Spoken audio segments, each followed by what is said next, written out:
Hello to all my esteemed viewers. Welcome back, and thank you for joining us again on this channel where we speak truth to power without fear. Today, we need to talk about a very important development making the rounds in the political landscape in Nigeria. Former Kaduna State Governor Nasir El-Rufai has thrown down the gauntlet, boldly telling President Bola Ahmed Tinubu, "You are a dictator planning life presidency, but we will unite and chase you away." These are not words whispered in the dark. These are words spoken openly, defiantly, and directly to the man occupying Aso Rock. And if you've been paying attention, you know this statement is not just about El Rufai versus Tinubu. It is about the soul of our country, about the future of our democracy, and about whether Nigerians will continue to endure silence and suffering or finally rise to defend their nation. Now let's unpack what this means. When El Rufai calls Tinubu a dictator, he is not exaggerating. Look at the way this administration has been operating. Critical voices silenced, opposition figures harassed, journalists threatened, and state institutions turned into private tools of the ruling elite. Nigerians today live under economic suffocation. The naira has collapsed, fuel prices are killing businesses, food inflation has pushed millions into hunger, and insecurity has turned highways and villages into killing fields. And in the midst of this hardship, what we see from leadership is arrogance, entitlement, and a dangerous attempt to entrench one man's rule beyond the mandate of democracy. Think about it for a moment. Why is it that every time Nigerians cry out against bad governance, instead of solutions, what we get are more propaganda, more lies, and more intimidation? A government that refuses to listen to its people is already walking the path of dictatorship. And when El Rufai says planning life presidency, it may sound extreme, but history has taught us that dictatorship never starts with a sudden announcement. It starts with small steps, discrediting the opposition, manipulating the courts, capturing electoral bodies, weakening civil society, and then telling citizens to keep quiet while leaders decide their future. Do these steps sound familiar? Of course they do, because that is exactly what we are seeing unfold in Nigeria right now. But here's the deeper issue.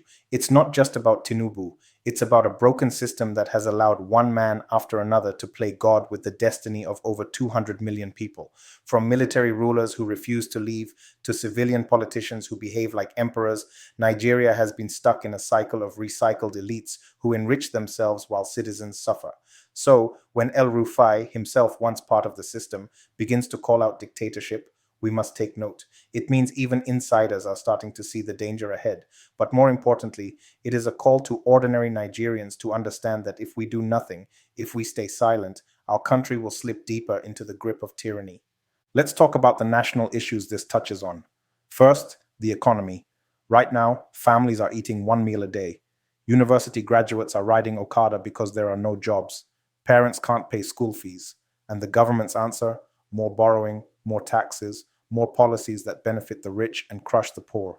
Second, insecurity.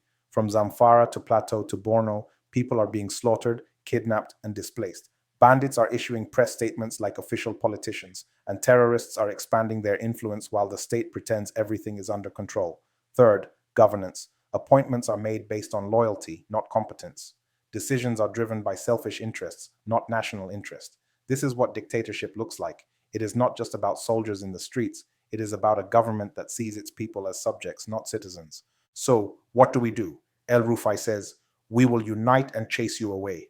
And unity is indeed the key. But unity cannot just be among politicians. It must be among the people. Young Nigerians, who make up the majority of the population, must realize that their silence is a weapon used against them. Every time we say, "Politics is dirty, I don't care," we are giving permission for dictators to rise. We must change that mindset. We must move from complaining on Twitter and WhatsApp to organizing in our communities, registering to vote, holding leaders accountable, and demanding transparency. We also need to build strong institutions, not just strong men. If INEC remains a puppet, if the judiciary remains compromised, then democracy is just a decoration. We need electoral reforms that guarantee free and fair elections. We need judicial independence that cannot be bought by brown envelopes. And we need civil society that is fearless in speaking truth. Nigerians in the diaspora must also play their role by using their platforms, resources, and networks to shine light on the darkness happening at home.